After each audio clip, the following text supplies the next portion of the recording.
أي فلن تجد له وليا مرشدا ونشهد أن لا إله إلا الله وحده لا شريك له هو الذي لا ضد له ولا ند له لا مثل له ولا مثيل له ولا وزير له ولا كفيل له لا شبه له ولا شبيه له ولا ولد له ولا والد له وهو الواحد الفرد الصمد لم يلد ولم يولد ولم يكن له كفوا أحد ونشهد أن سيدنا ونبينا وحبيبنا وبشيرنا ونذيرنا وطبيبنا وطبيب أرواحنا وحبيبنا وحبيب ربنا محمدًا عبد الله ورسوله أرسله بالحق بشيرا ونذيرا وداعيا إلى الله بإذنه وسراجا منيرا أما بعد فأعوذ بالله من الشيطان الرجيم بسم الله الرحمن الرحيم وإذ قال لقمان لابنه وهو يعظه يا بني لا تشرك بالله إن الشرك لظلم عظيم ووصينا الإنسان بوالديه حملته أمه وهنا على وهن وفصاله في عامين أن اشكر لي ولوالديك إلي المصير وقال الله تعالى في شان حبيبه ومحبوبه إن الله وملائكته يصلون على النبي يا أيها الذين آمنوا صلوا عليه وسلموا تسليما اللهم صل على سيدنا مولانا محمد وعلى آل سيدنا مولانا محمد اللهم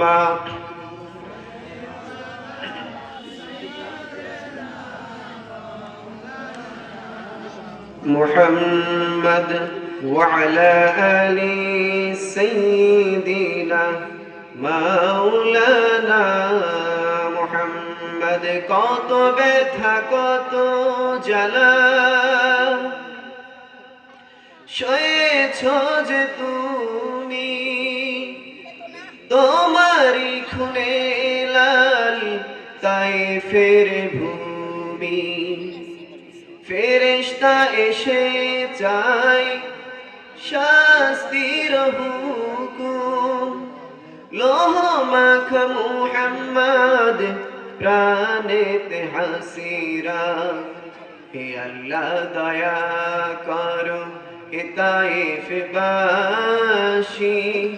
ওরা তো চিনেনি আমি যে মুহাম্মদ হৃদয়ে মুহাম্মদ আল্লাহুম্মা সাল্লি আলা সাইয়্যিদিনা মাওলানা মুহাম্মদ ওয়া আলা আলি সাইয়্যিদিনা মাওলানা মুহাম্মদ লা ইলাহা ইল্লাল্লাহ জোরে লা ইলাহা ইল্লাল্লাহ লা ইলাহা ইল্লাল্লাহ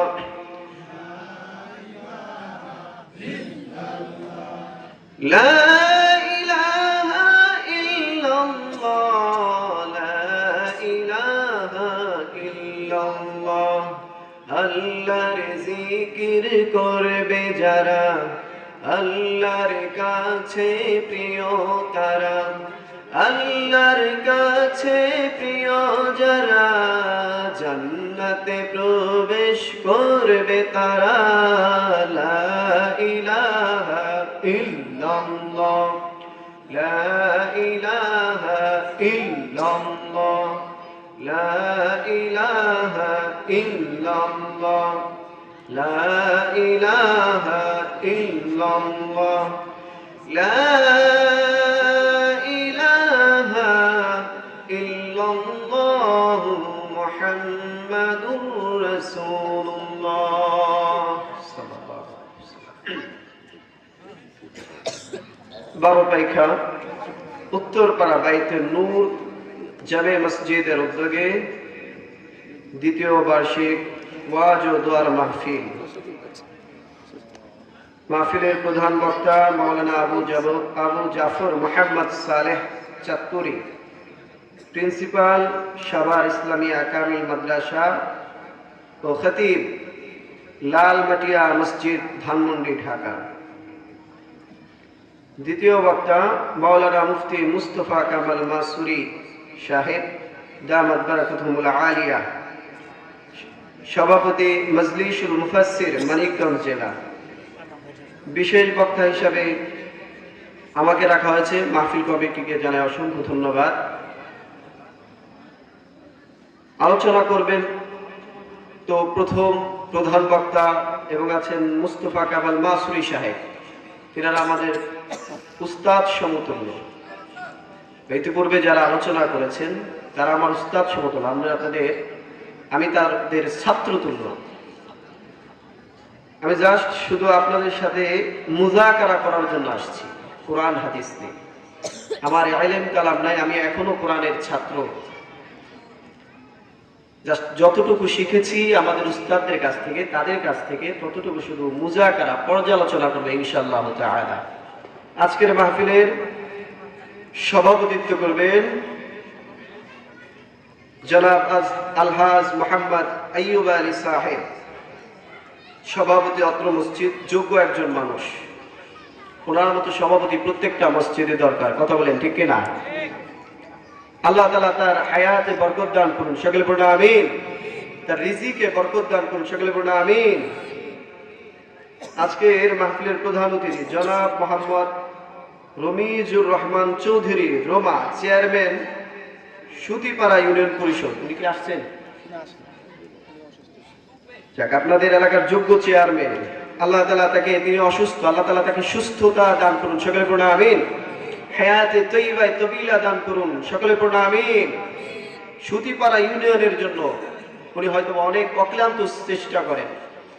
আল্লাহ তাআলা তাকে এই সমাজের, এই ইউনিয়নের পরিপূর্ণ সেবা দেওয়ার তৌফিক দান করুন, সকলে পড়ছে আমিন। আরো অনেক অতিথিবৃন্দ আছেন, আজকের মাহফিলের পরিচালনা করছেন জনাব মোহাম্মদ উবাইদুল্লাহ রহমান, ইমাম ও খতিব বাসনা মসজিদ, আমার খালাতো ভাই। এখন আমি আপনাদের পরিচিত হয়ে গেলাম। এই যে আপনাদের যে ইমাম সাহেব, তিনি আমাদের খালাতো ভাই, আমার খালাতো ভাই, আবার বোন জামাই, একসাথে দুইটা আত্মীয়, বোন জামাই আবার খালাতো ভাই।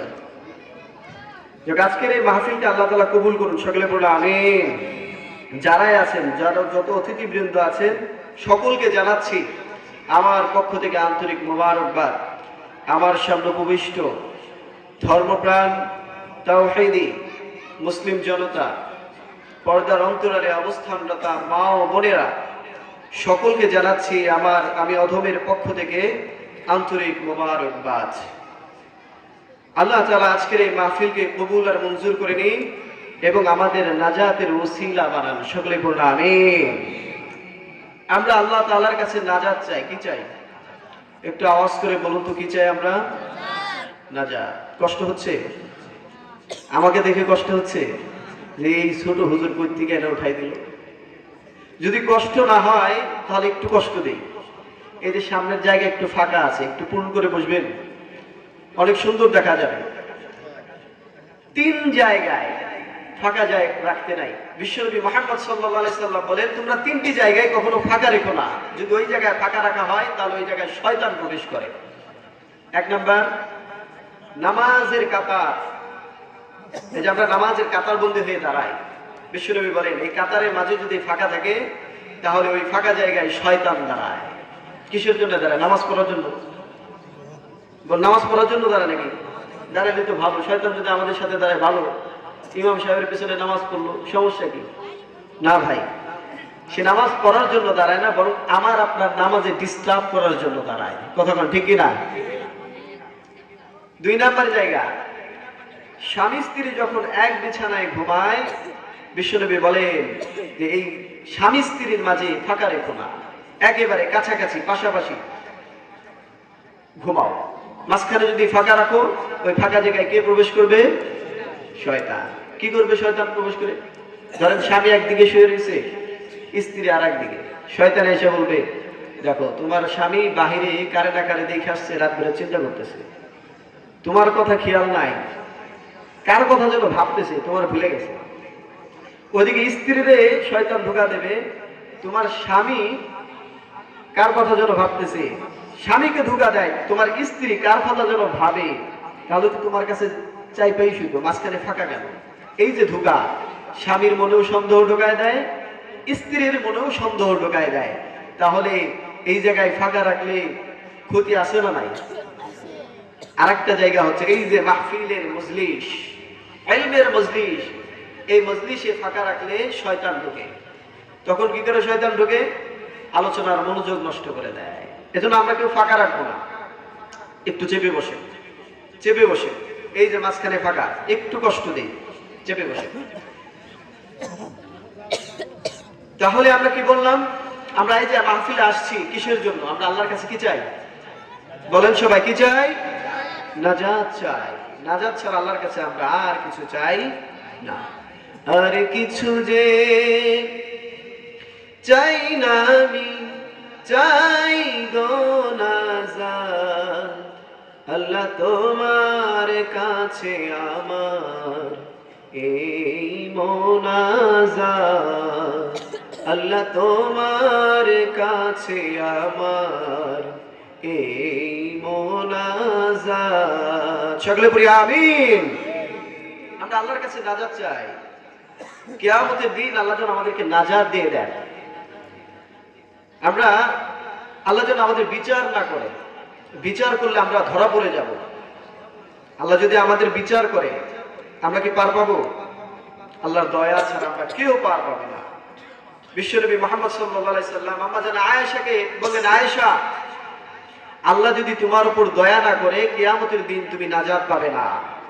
আল্লাহ যদি বিচারের কাঠগড়ায় দাঁড় করায় তাহলে তুমি ধরা খেয়ে যাবে। তোমার নামাজ তোমাকে মুক্তি দিতে পারবে না, তোমার হজ তোমাকে মুক্তি দিতে পারবে না, তোমার রোজা তোমাকে মুক্তি দিতে পারবে না। যদি নামাজের হিসাব নেয় আমরা সবাই আটকে যাব। আমরা হিসাব দিতে পারবো? পারবো না। এজন্য আমরা বিচার যদি করে আমরা সবাই আল্লাহর কাছে ধরা খেয়ে যাব। এজন্য আমরা চাই আল্লাহ যেন আমাদের বিচার না করে, আমাদের উপর কি করেন? দয়া করেন। এজন্য কাজী কবি নজরুল ইসলাম তার কবিতার ভাষা অনেক সুন্দর বলেছেন, অনেক সুন্দর। রোজ হাসরে আল্লাহ আমার করুণা বিচার, আল্লাহ করুণা বিচার, বিচার চাহে না তব দয়া চাহে এই গুনাহগার, আল্লাহ করুণা বিচার। আমিন। আমরা বিচার চাই না, আল্লাহর কাছে কি চাই? আমরা করুণা চাই, দয়া চাই। আল্লাহ যেন করুণা করে, দয়া করে আল্লাহ তাআলা আমাদেরকে জান্নাতবাসী করেন। সকলে বলছি আমিন। সম্মানিত প্রিয় মুসলিম সাহেবান, এই যে আল্লাহ তাআলা আমাদেরকে এখানে একত্রিত করলেন, আমরা কার দয়া একত্রিত হয়েছি? আল্লাহ পাকের দয়া একত্রিত হয়েছি। এজন্য সেজন্য সে মহান রব্বে কারীমের দরবারে মন প্রাণ খুলে, হৃদয়টাকে উজাড় করে, আসমান জমিন মুখরিত করে, শরীরের সমস্ত শক্তিকে একত্র করে আল্লাহর সেই প্রশংসা বাণী উচ্চারণ করছি। সকলে পড়ছি আলহামদুলিল্লাহ। অসংখ্য গণিত দুরূদ ও সালাম বর্ষিত হোক মানবতা মুক্তির অগ্রদূত, আদর্শ সমাজ নেতা, আদর্শ রাষ্ট্র নেতা, সর্বকালের সর্বশ্রেষ্ঠ মহামানব, আকে নামদার তাজদারে মদিনা জনাবে হযরত মুহাম্মদ সাল্লাল্লাহু আলাইহি ওয়াসাল্লামের উপর আমরা সকলেই অন্তরের অন্তরস্থল থেকে পড়ছি সাল্লাল্লাহু আলা মুহাম্মদ সাল্লাল্লাহু আলাইহি ওয়াসাল্লাম। আমরা আরো দোয়া করছি। আপনারা শুনেছেন গতকাল বাংলার তারুণ্যের অহংকার, জনগণের কণ্ঠ, জুলাই আন্দোলনের সেনানায়ক শরীফ উসমান হাদি, তিনি গতকাল শহীদ হয়েছেন। আমরা শুনেছি না? গত শুক্রবারে তাকে সন্ত্রাসীরা হামলা করেছিল, গুলি করেছিল মাথায়। শুক্রবারে গুলি করেছে, জুমার রাতে আল্লাহ তাআলা তাকে শহীদ শাহাদাতের অমীয় সুধা পান করেছেন। শাহাদাত এটা অনেক বড় একটা মর্যাদা। জুমার দিনে মৃত্যুবরণের এমনিতে অনেক ফজিলত আছে, তারপরেও আবার শাহাদাতের মৃত্যু কত বড় মর্যাদা। সকলে বলছি সুবহানাল্লাহ। আমাদের উসমান হাদি ভাই এটাই চাইতেন, যেন তার শাহাদাতের মৃত্যুবরণ করতে পারে, শাহাদাত কামনা করতেন। আল্লাহ তাআলা তাকে শাহাদাতের অমীয় সুধা পান করেছেন। আল্লাহ তাআলা তার শাহাদাতকে কবুল আর মঞ্জুর করে নিন। সকলে বলছি আমিন। তিনি ছিলেন ভারতীয় আধিপত্যবাদের বিরুদ্ধে প্রতিবাদী কণ্ঠস্বর। তার অপরাধ ছিল এটাই, তার অপরাধ ছিল ফ্যাসিস্টের বিরুদ্ধে কথা বলা, ভারতীয় আধিপত্যবাদের বিরুদ্ধে কথা বলা। এজন্য তাকে গুলি করা হয়েছে, তাকে শহীদ করা হয়েছে। এই যে ভারতীয় আধিপত্যবাদ আমাদের দেশটাকে গ্রাস করে নিয়েছে।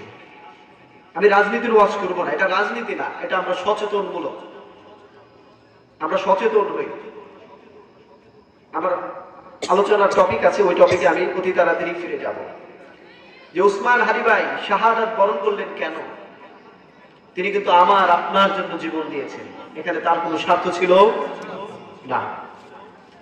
তিনি দেশের জন্য জীবন দিয়েছেন, আমরা যেন মুক্তভাবে চলতে পারি, স্বাধীনভাবে চলতে পারি, সেই স্বাধীনতা অর্জনের জন্য তিনি জীবন দিয়েছেন। আমরা 1971 সালে স্বাধীনতার গল্প শুনেছি যে আমরা স্বাধীনতা লাভ করেছি, কিন্তু প্রকৃত স্বাধীনতা 54 বছরে আমরা দেখতে পাই নাই। কথা বলে ঠিক কিনা? বাংলার জমিনে লাল সবুজের পতাকা ওরা মানে স্বাধীনতা নয়। স্বাধীনতা মানে আমি স্বাধীনচেতাভাবে কথা বলতে পারবো, আমি স্বাধীনভাবে চলতে পারবো, আমার স্বাধীনতা স্বকীয়তাবোধ থাকবে, এটার নাম হচ্ছে স্বাধীনতা। 16ই ডিসেম্বরে পতাকা উড়াইলাম, এটা কি স্বাধীনতা? কিন্তু আমি কথা বললেই আমার গলা চেপে ধরা হয়। এখনো আমরা স্বাধীন হতে পারি নাই। উসমান হাদি ভাই দেশের কথা বলতো, জনগণের কথা বলতো, কিন্তু তাকে নিস্তব্ধ করে দেওয়া হয়েছে। আমরা কি স্বাধীন হয়েছি? এখনো স্বাধীন হয়েছি? হই নাই। আমরা পাকিস্তানের হাত থেকে মুক্ত হয়ে ভারতের দাস হয়ে গিয়েছি। এই ভারতীয় আধিপত্যবাদের বিরুদ্ধে আমাদের রুখে দাঁড়াতে হবে। উসমান হাদি ভাইয়ের মতো শাহাদাতের তামান্না নিয়ে, শাহাদাতের চেতনা লালন করে ভারতীয় আধিপত্যবাদকে রুখে দিতে হবে ইনশাআল্লাহ। আমরা পাকিস্তান থেকে স্বাধীন হয়েছি ভারতের দাস হওয়ার জন্য নয়, দিল্লির দাদা বাবুদের গোলামি করার জন্য নয়। আমরা পাকিস্তান থেকে স্বাধীন হয়েছি স্বাধীন চেতা মনোভাব নিয়ে বাঁচার জন্য। কথা বলেন ঠিক কিনা? আমরা উসমান হাদির মতো জীবন দেওয়ার জন্য প্রস্তুত আছি। ভারতের দাদা বাবুদের বলে দিতে চাই, তোমাদের যত বুলেট আছে সে বুলেট গুলো আমাদের জন্য প্রস্তুত করো। আমরা শাহাদাতের অমীয় সুধা পান করার জন্য প্রস্তুত আছি। তবু এই দেশকে তোমাদের হাতে ছেড়ে দেব না ইনশাআল্লাহ।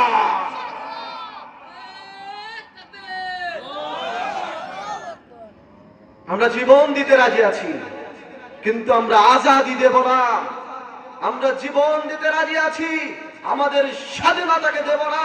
আমরা জীবন দিতে রাজি আছি, আমরা কারো দাস হয়ে বাঁচব না ইনশাআল্লাহ। মুসলমান একজনের দাস। কার দাস? সবাই বলেন। আমরা আল্লাহর গোলাম, আল্লাহর দাস।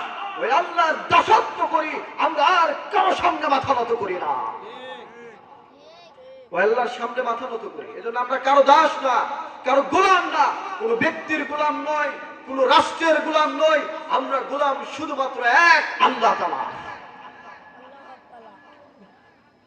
আল্লাহ তাআলা আমাদেরকে দেশ প্রেম অন্তরে রাখার তৌফিক দান করুন। সকলে বলুন আমিন। মুসলমান হিসাবে, ইমানদার হিসাবে শুধুমাত্র আল্লাহর গোলামি করার তৌফিক দান করুন। সকলে বলুন আমিন। আল্লাহ তাআলা উসমান হাদি ভাইয়ের মতো শাহাদাতি তামান্না সকলের অন্তরে জাগ্রত করে দিন। সকলে বলুন আমিন। এই দেশকে ভারতীয় আধিপত্যবাদের আখড়া বানানো যাবে।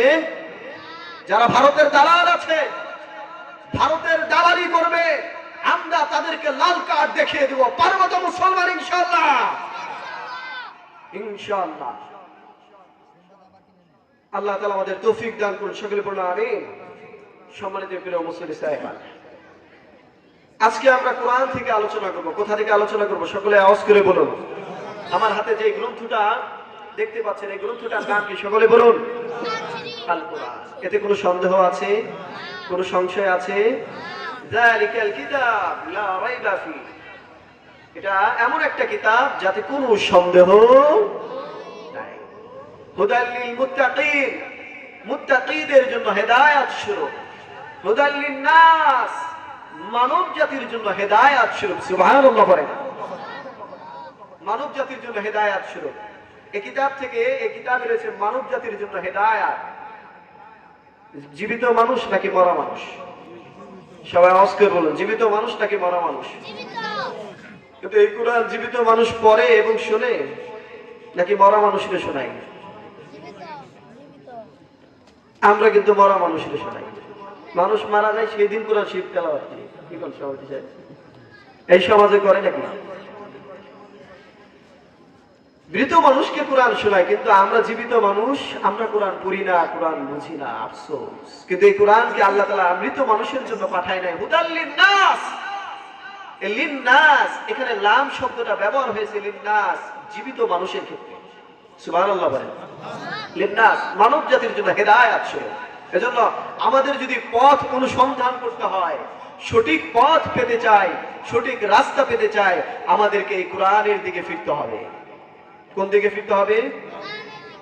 মুসলমান মানব জাতির জন্য এই কোরআনের মধ্যেই রয়েছে সঠিক রাস্তা, সঠিক পন্থা, সঠিক দিক নির্দেশনা। এই কোরআনে আছে না নাই? এই কোরআনে সকল সমস্যার সমাধান আছে না নাই? ব্যক্তিগত সমস্যা, পারিবারিক সমস্যা, সামাজিক সমস্যার সমাধান, রাষ্ট্রীয় সমস্যার সমাধান আছে না নাই? আছে না নাই? আছে। যদি থেকেই থাকে, তাহলে যদি ব্যক্তি জীবনে সমস্যায় পড়ে, আমরা কার কাছে ফিরবো? কোরআনের কাছে ফিরবো। পারিবারিক সমস্যায় ফিরেছি, আমরা কি করব? কোরআন। কোরআন থেকে সমাধান নেব। সামাজিক সমস্যায় পড়েছি, কোরআন থেকে সমাধান নেব। রাষ্ট্রীয় সমস্যায় পড়েছি, সমাধান আমরা কোথা থেকে নেব বলেন সবাই? কোরআন থেকে। এজন্য এই কোরআন থেকে আজকে আমরা কথা শুনবো। এই কোরআন আমাদের জীবনে বাস্তবায়ন করার প্রয়োজন আছে না নাই? আছে না নাই? কোরআন আমাদের ব্যক্তি জীবনে, পারিবারিক জীবনে, সামাজিক জীবনে, রাষ্ট্রীয় জীবনে বাস্তবায়ন হোক। আমরা চাই কি চাই না? এই কোরআন দিয়ে এ দেশ চলুক, আমরা চাই কি চাই না? কোরআন দিয়ে সংসদ চলুক, আমরা চাই কি চাই না? কারা কারা চাই হাতটাকে উঁচু করে আল্লাহকে দেখিয়ে দেয়। নারায়ে তাকবীর, লিল্লাহি তাকবীর। আল কোরআনের আলো, আল হাদিসের আলো। হাত নামাই সব আল্লাহ তাআলা কবুল করুন, সকলে বলুন আমিন। সেই কোরআন থেকে আজকে আমরা আলোচনা করব ইনশাআল্লাহ তাআলা। আমি এই কোরআনের সূরা লুকমান থেকে তেলাওয়াত করেছি। বলেন সবাই কি সূরা? জোরে আওয়াজ করে বলেন কি সূরা? কুরআনুল কারীমের 31তম সূরা। কততম সূরা? 31তম সূরা, সূরা লুকমান। এই লুকমান এই নামটা আমরা শুনেছি না? কে কে শুনেছেন? হাতটা উঠাই দেখি। সবাই শুনেছি কম বেশি। লুকমান হাকিম, আমরা কি বলি? লুকমান হাকিম আলাইহিস সালাতু ওয়াস সালাম। এই লুকমান হাকিম, আমরা তার পরিচয়, তার সাথে একটু পরিচয় হই লুকমান হাকিমের সাথে। লুকমান হাকিমের নাম হচ্ছে লুকমান ইবনে আনকা বা লুকমান ইবনে সারান। কি? লুকমান ইবনে সারান। তার নাম ছিল লুকমান, বাবার নাম ছিল কোন কোন মতে আনকা, কোন কোন মতে সারান। তিনি হাবশী ছিলেন। কি ছিলেন? হাবশী, ইথিওপিয়ান। তিনি ছিলেন কালো। তিনি ছিলেন কালো। কি ছিলেন? সবাই বলেন কি ছিলেন? কালো। হাবশী আর একজন ব্যক্তি আছে, চিনেন সবাই? প্রসিদ্ধ একজন ব্যক্তি আছে, চিনেন সবাই? বেলাল হাবশী, নাম শুনেছেন? এই বেলাল হাবশী যে দেশের ছিল, লুকমান হাকিম আলাইহিস সালাম সেই দেশেরই লোক ছিল। সুবহানাল্লাহ বলেন। দুইজনেই আল্লাহর কাছে শ্রেষ্ঠ ব্যক্তি। সুবহানাল্লাহ বলেন। লুকমান হাকিমও কালো ছিলেন, বেলাল ও হাবশী কালো ছিলেন। লুকমান হাকিম কুচকুচে কালো, ঠোঁটগুলো মোটা, পা ছিল ফাটা, আবার ছিলেন কৃতদাস, গোলাম। তিনি পেশায় ছিলেন রাখাল।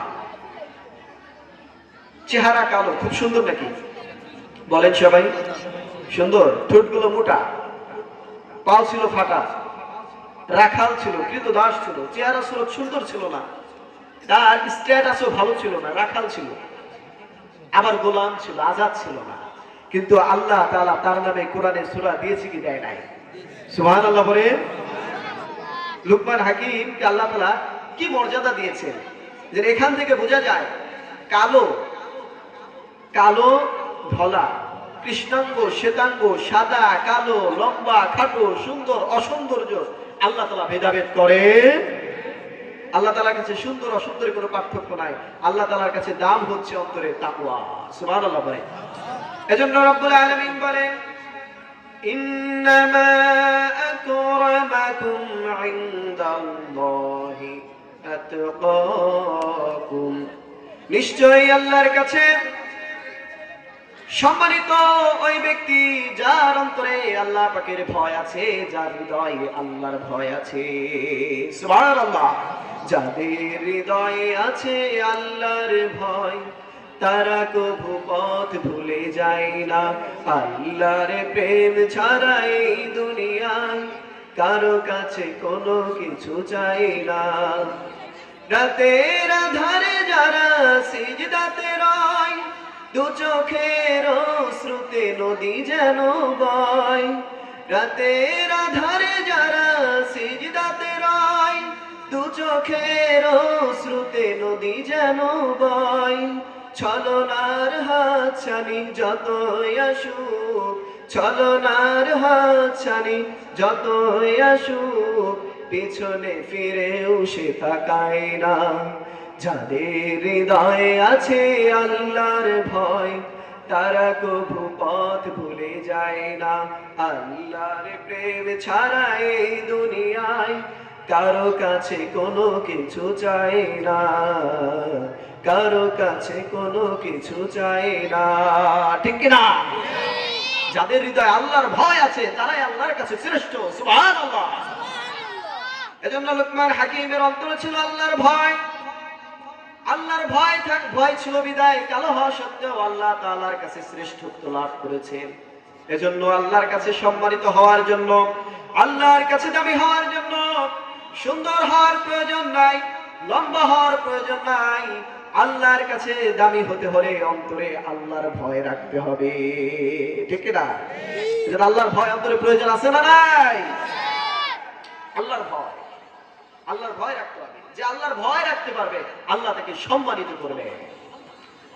লুকমান হাকিম আল্লাহর ভয় ছিল অন্তরে, আল্লাহকে ভয় করে চলতেন। আল্লাহ তাআলা তাকে অনেক জ্ঞান দান করেছিলেন। সুবহানাল্লাহ পড়েন। ওয়ালাকাদ আতাইনা লুকমানাল হিকমা, অবশ্যই আমি লুকমান হাকিমকে প্রজ্ঞা দান করেছিলাম। সুবহানাল্লাহ। অনেক জ্ঞান দান করেছিলেন, অঢেল জ্ঞান দান করেছিলেন। এত জ্ঞান আল্লাহ তাআলা লুকমান হাকিমকে দিয়েছিলেন যে লুকমান হাকিমের কাছে নসিহত নেওয়ার জন্য, ওয়াজ শোনার জন্য রাখালরা ছাগল মাঠের মধ্যে চড়াই দিয়ে তারা লুকমান হাকিমের কাছে জড়ো হতো। এই যে আজকে আপনারা ওয়াজ শোনার জন্য আসছেন না? এভাবে লুকমান হাকিম আলাইহিস সালাতু ওয়াস সালাম যখন মাঠে রাখাল চড়াতে যেত, হাজার হাজার রাখাল মানুষ তার কাছে ওয়াজ শোনার জন্য আসতো। সুবহানাল্লাহ বলে। তার কাছে জ্ঞান নেওয়ার জন্য আসতো। লুকমান হাকিম জ্ঞান বিতরণ করতেন প্রজ্ঞার সাথে। সুবহানাল্লাহ। একদিন লুকমান হাকিমের মালিক জানতে পারল যে লুকমান হাকিম অনেক জ্ঞানী, অনেক জ্ঞান গর্ব কথাবার্তা বলে, অনেক জ্ঞান আল্লাহ তাকে দান করেছে। এজন্য লুকমান হাকিমকে মালিক একদিন ডেকে বলল, আমি ওকে পরীক্ষা করবো, এত জ্ঞানী, যদি এতই জ্ঞানী হয় তাহলে তাকে আমি আযাব করে দেব, সে আমার রাখাল হয়ে থাকবে। সুবহানাল্লাহ। লুকমান হাকিমকে মালিক একদিন ডেকে পাঠালো, ডেকে বললেন, ও লুকমান, শুনলাম তুমি নাকি অনেক জ্ঞানী, মানুষকে জ্ঞানের কথা বলো।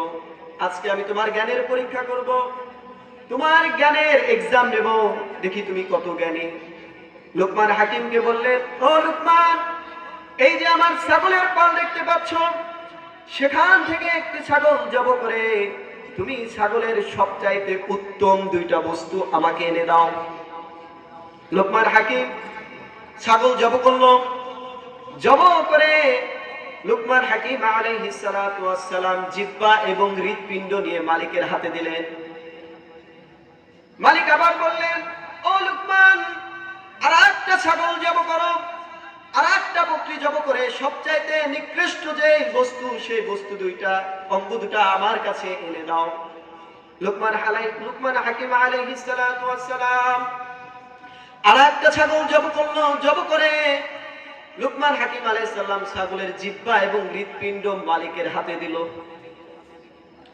ভালোটা চাইছে কি দিছে বলেন তো সবাই, দেখি কি মনোযোগ আছে আপনাদের। প্রথমবার কাছে ভালো বস্তু, ভালো অঙ্গ এনে দাও, কি দিয়েছে বলেন তো, বলেন দেখি। মনোযোগ নাই, মনোযোগ আছে। ভালোটা চাইছে, জিহ্বা দিছে, হৃৎপিণ্ড দিছে। কল্প, হৃৎপিণ্ড মানে হার্ট, কল্প হৃদয়। মন্দটা চাইছে, তারপরে কি দিছে, জিহ্বা এবং হৃৎপিণ্ড। এইবার মালিক এক কাজ লেগে গেল না? ভালো চাইলাম তাও জিহ্বা দিলাম, মন্দ চাইলাম তাও জিহ্বা হৃৎপিণ্ড দিলাম, ঘটনা কি? কি জ্ঞান তোমার? বুঝলাম না। এবার লুকমান হাকিম বলে, মালিক, এই যে জিহ্বা আপনাকে দিয়েছি, এই জিহ্বা দ্বারা চাইলে ভালো কথাও বলা যায়, আবার চাইলে মন্দ কথাও বলা যায়, যায় কি যায় না? এই জিহ্বা দ্বারা চাইলে আল্লাহর কালাম তিলাওয়াত করা যায় কি যায় না? আবার চাইলে এই জিহ্বা দ্বারাই আল্লাহকে গালি দেওয়া যায় কি যায় না? যারা এই জিহ্বা দিয়ে কোরআন তেলাওয়াত করবে তারা হবে উত্তম, আর যারা এই জিহ্বা দিয়ে মানুষকে গালাগালি করে, মানুষকে গালমন্দ করে, মানুষের সমালোচনা করে, মানুষের দোষ চর্চা করে, তারা হবে নিকৃষ্ট। তাহলে এই জিহ্বাই ভালো, আবার এই জিহ্বাই খারাপ। এই জিহ্বা দিয়ে অনেকে আছে কোরআন তেলাওয়াত করে, আবার অনেকে আছে আবুল সরকারের মতো নালায়েক, যারা আল্লাহ সম্পর্কে বিদ্রূপ করে কথা বলে, ঠিক না? ওটা মানিকগঞ্জের কলঙ্ক। আমার বাড়ি মানিকগঞ্জ, বলতেও লজ্জা লাগে। আল্লাহ তারা ধরছে কি ধরে নাই? ধরছে কি ধরে নাই? এই জবান দিয়ে যা খুশি তাই বলা যাবে? এই জবান দিয়ে আমরা যদি ভালো হতে চাই, জবানকে ভালো কাজে লাগাতে হবে, কথা বলেন ঠিক কিনা? এই জবান দিয়ে আল্লাহ জিকির করতে হবে। এই জবান দিয়ে মানুষের সমালোচনা করা যাবে না, জবান দিয়ে কারো কুৎসা রটনা করা যাবে না, জবান দিয়ে কাউকে গালমন্দ করা যাবে না। জবান দিয়ে জিকির করতে হবে। তাহলে এই জবান দুইটাই কাজে লাগে। তাহলে এই জবানই উত্তম, আবার এই জবানই নিকৃষ্ট। কি হিকমত, কি জ্ঞান লুকমান হাকিমের ছিল, পড়ি সবাই সুবহানাল্লাহ। আমার কল্প, হৃদয়টাও এরকম, কল্পটাও এরকম। কল্প চাইলে ভালো হতে পারে, আবার মন্দ হতে পারে। কল্পে যদি আমি বিনয় নম্রতা রাখি, কল্প শ্রেষ্ঠ কল্প। কল্পে যদি আমি আল্লাহর প্রেম রাখি, আল্লাহর ভালোবাসা রাখি, নবীর প্রেম ভালোবাসা রাখি, এটা হবে শ্রেষ্ঠ কল্প। আবার কল্পে যদি হিংসা রাখি, কল্পে যদি বিদ্বেষ রাখি, কল্পে যদি আমি খারাপ কিছুকে জায়গা দেই, তাহলে কল্পটাই হবে সবচাইতে নিকৃষ্ট। কথা বল ঠিক কিনা? যেন কল্পটা ভালো হওয়া অনেক জরুরি। নবীজি বলেন, ইন্নাল্লাহা লা ইয়ানজুরু ইলা সুওয়ারিকুম ওয়ালা আমওয়ালিকুম ওয়ালাকিন ইয়ানজুরু ইলা কুলুবিকুম ওয়া আমালিকুম। নবীজি সাল্লাল্লাহু আলাইহি ওয়াসাল্লাম বলেন, নিশ্চয়ই কিয়ামতের দিন আল্লাহ তাআলা তোমার সৌন্দর্য দেখবেন না, আল্লাহ তাআলা তোমার ধন সম্পদ দেখবেন না। আল্লাহ তাআলা কিয়ামতের দিন তোমার অন্তর এবং তোমার নেক আমলগুলোকে দেখবেন। সুবহানাল্লাহ। আল্লাহ তাআলা কিয়ামতের দিন আমাদের কল্প দেখবে, কার কল্পটা ভালো, কার কল্পটা হিংসা মুক্ত, বিদ্বেষ মুক্ত, রিয়া মুক্ত। আল্লাহ তাআলা সেই কল্পটাকে পছন্দ করে নেবেন। ধনসম্পদ দেখবেন, সৌন্দর্য দেখবেন, কল্প এবং আমল দেখবেন। ওয়া আমালিকুম, তোমাদের আমলকে দেখবেন। এজন্য কল্প ভালো করার প্রয়োজন আছে না নাই? কল্পে জায়গা হবে কার?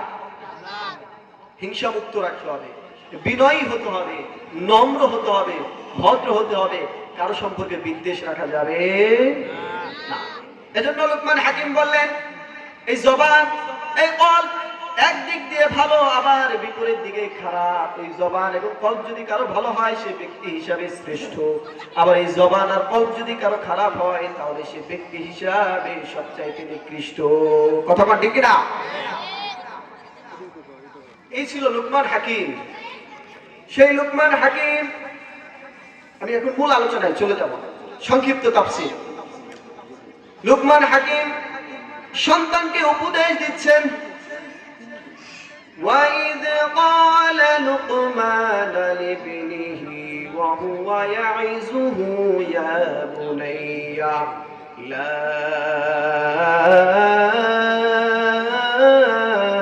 تُشْرِكْ بِاللَّهِ إِنَّ الشِّرْكَ لَظُلْمٌ عَظِيمٌ।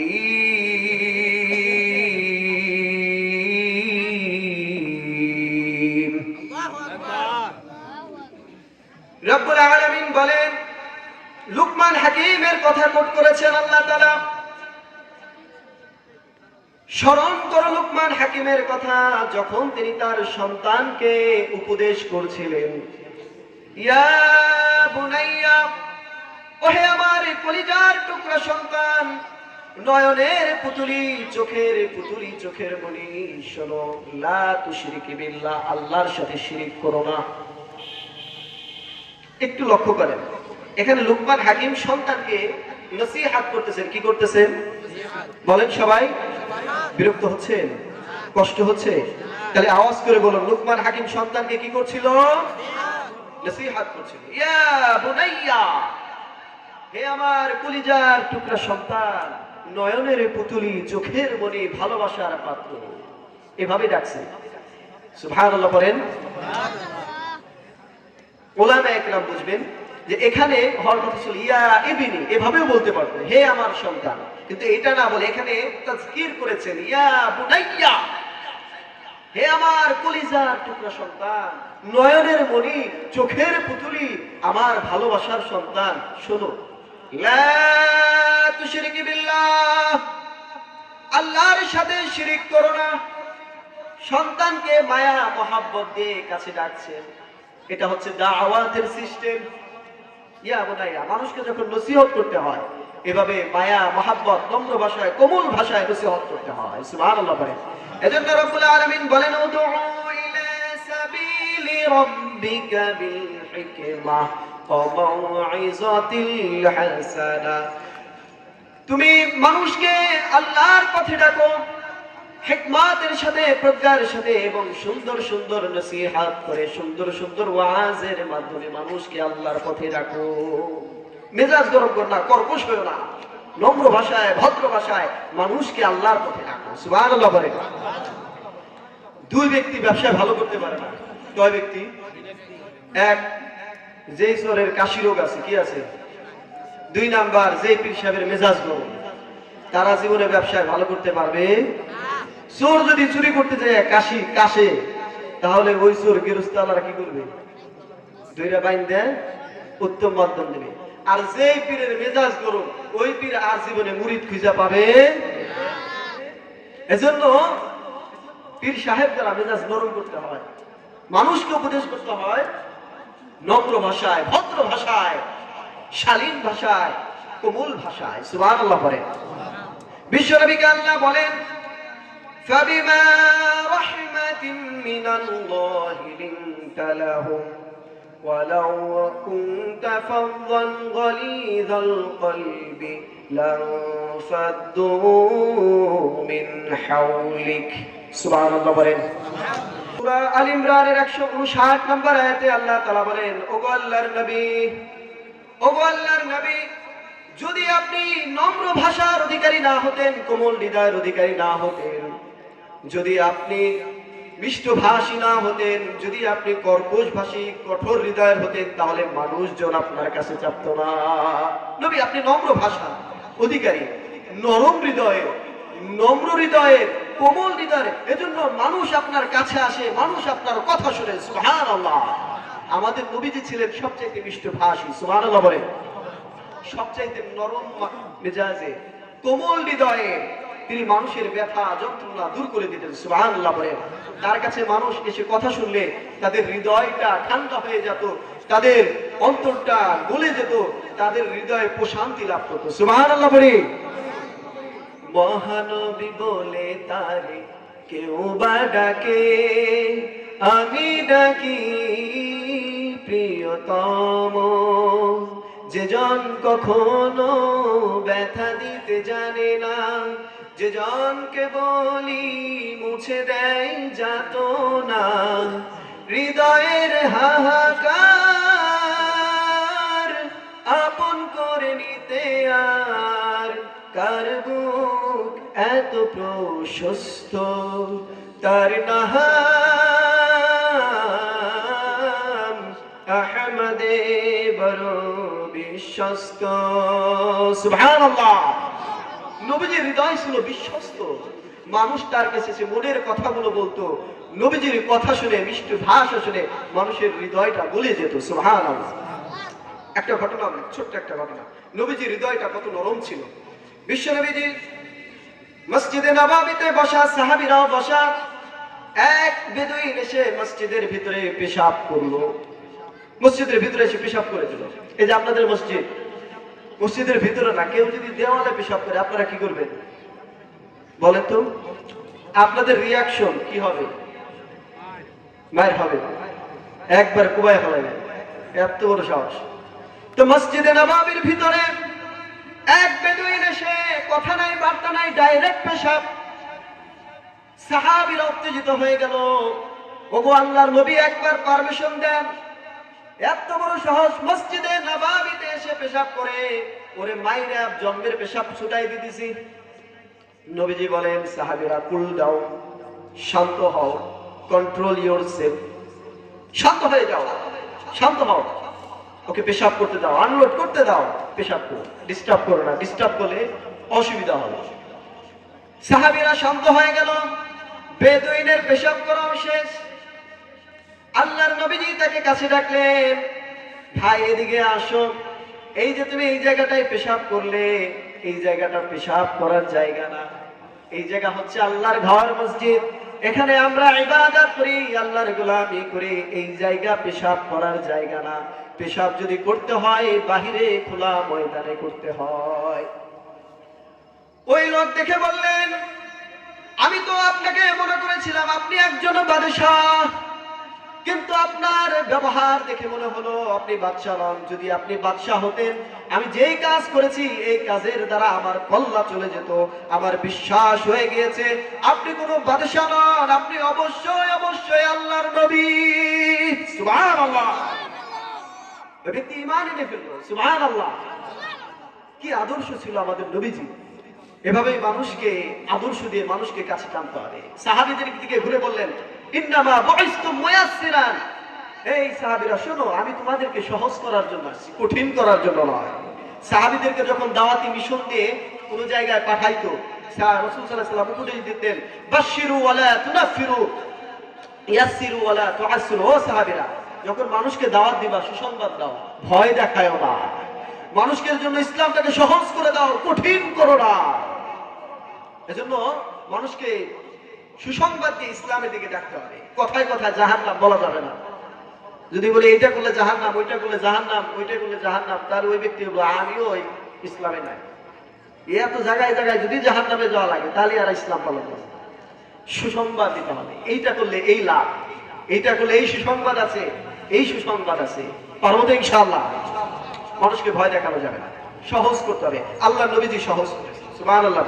তো লুকমান হাকিম সন্তানকে এভাবে ভালোবাসা দিয়ে কাছে টানছেন, ইয়া বুনাইয়া, ওহে আমার প্রিয় পুত্র, কলিজার টুকরা সন্তান।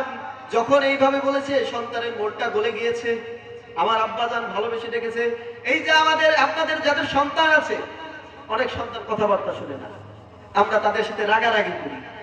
চুল কাটতে বলছেন, চুল ছোট করে কাটতে বলছেন, ছোট করে কেটে না এসে মেসির স্টাইলে কাটাইছে, নেইমারের স্টাইলে কাটাইছে। এইটা দেখে আপনার মেজাজ গরম, আপনি ধমক লাগাইলে, বকাবাজি করলে।